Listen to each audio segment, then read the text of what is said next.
सगळं पवार कुटुंब पुन्हा एकत्र येत आहे। उपमुख्यमंत्री अजित पवारांचे बंधू श्रीनिवास पवार यांचा मुलगा युगेंद्र पवार याचा आज मुंबईत साखरपुडा आहे आणि त्यानिमित्ताने संपूर्ण पवार कुटुंब एकत्र आलेलं आहे। काही दिवसांपूर्वी जय पवार याच्या साखरपुड्यानिमित्त आपण सगळ्यांनी पवार कुटुंबाला एकत्र पाहिलं होतं आणि ही दृश्य सुद्धा आता आपल्यापर्यंत पोहोचली आहेत। शरद पवार युगेंद्र पवार यांचा जिथे साखरपुडा आहे तिथे पोहोचलेले आहेत। सगळं पवार कुटुंब एकत्र एका ठिकाणी दिसणार आहे कारण युगेंद्र पवार यांचा साखरपुडा आहे। आमच्या प्रतिनिधी प्रणाली कापसे यांच्याशी बोलूया। प्रणाली, काय अधिक सांगाल? खरं तर हा कार्यक्रम सुद्धा अगदी घरगुती आणि छोटेखानी कार्यक्रम आहे।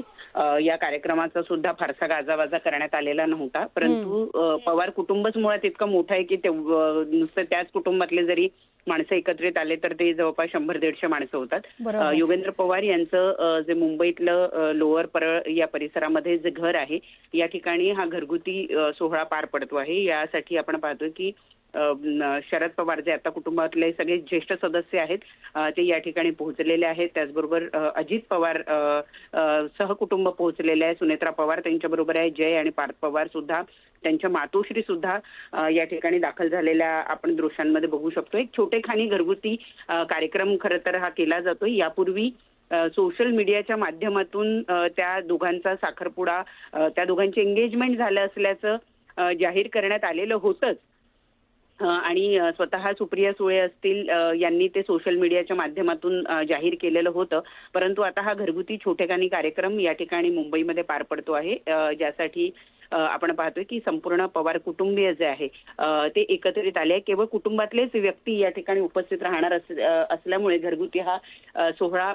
छोटेखानी पद्धतीनं पार पडतोय असं आपल्याला म्हणावं लागेल। तनिष्का प्रभू ज्यांनी परदेशामध्ये बिझनेस मॅनेजमेंटचं अभ्यास पूर्ण केलेला आहे, शिक्षण घेतलेलं आहे, त्यांच्याबरोबर योगेंद्र पवार यांचा जो साखरपुडा आहे तो आज या ठिकाणी संपन्न होताना आपल्याला बघायला मिळतोय।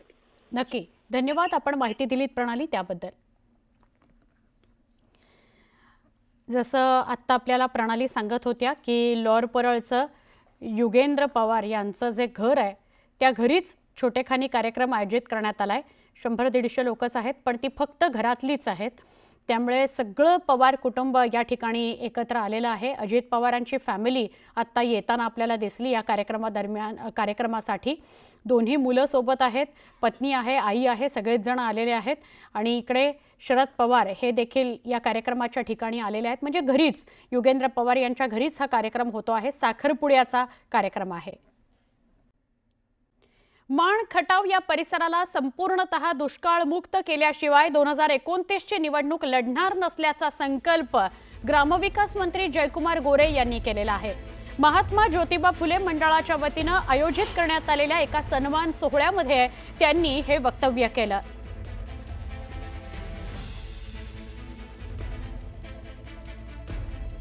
फार महत्त्वाचा हा विषय आहे। माण खटाव हा वर्षानुवर्ष दुष्काळग्रस्त राहिलेला जिल्हा आहे, भाग आहे, परिसर आहे आणि या माण खटाव परिसराला संपूर्णतः दुष्काळमुक्त केल्याशिवाय मी 2029 ची निवडणूक लढणार नाही असा संकल्प ग्रामविकास मंत्री जयकुमार गोरे यांनी बोलून दाखवला भर कार्यक्रमामध्ये।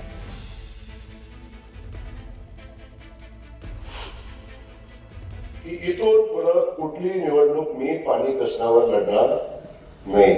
राहिलेल्या 30% भागाला सुद्धा फक्त 2च गाव आहेत जे खूप उंच डोंगरावर आहे, जिथं पाणी देणं मुश्किल आहे। बाकी 100% भागात पाणी दिल्याशिवाय 2029 ची निवडणूक लढवायची नाही, हाही संकल्प मी या ठिकाणी केला।